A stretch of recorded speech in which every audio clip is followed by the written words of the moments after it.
You know, there are no guarantees in life. Allah hasn't guaranteed anyone anything except for one thing.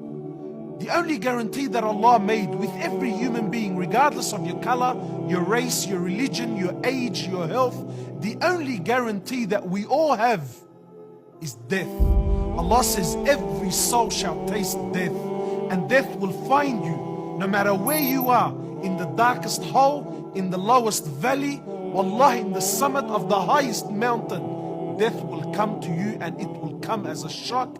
It will come unannounced. You know, Ali bin Abi Talib radiallahu ta'ala anhu, he says people are asleep. We're asleep, my brothers.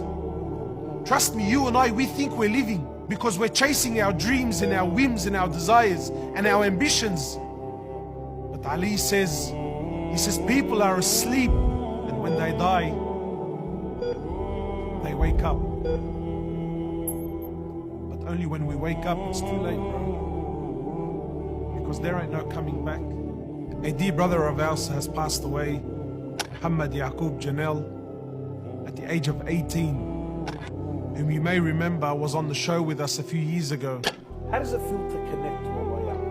It's an unexplainable love where you feel this connection, where if you ask for something, you don't guarantee you're gonna get it, but 90% of the time you think it's gonna be accepted, your dua.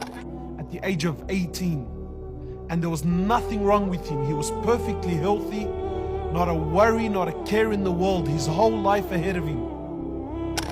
He went to sleep and didn't wake up in the morning. I remember meeting him the first time. He must have been about 12 years old. We were at a fundraising dinner, and he was sitting there on the dinner table, and he pledged $5,000 that night. I remember looking at him, and we sort of had a bit of a joke, and I said, where did you get $5,000 from? You know, and he looked at me with this, Allah, with so much heart and so much iman in his eyes. He said, you don't worry about where I got my $5,000 from. But I remember he pledged it, and he paid it. And I got the news when I was in Mina tents. We were doing Hajj, and I was in Mina tents, and the news came to me that Muhammad had passed away. Wallah, and I remember the bitter feeling that I got, the bitterness. I was so upset, not just upset, but I was so bothered that such is this world that you can never enjoy anything fully, because the reality of death is always there.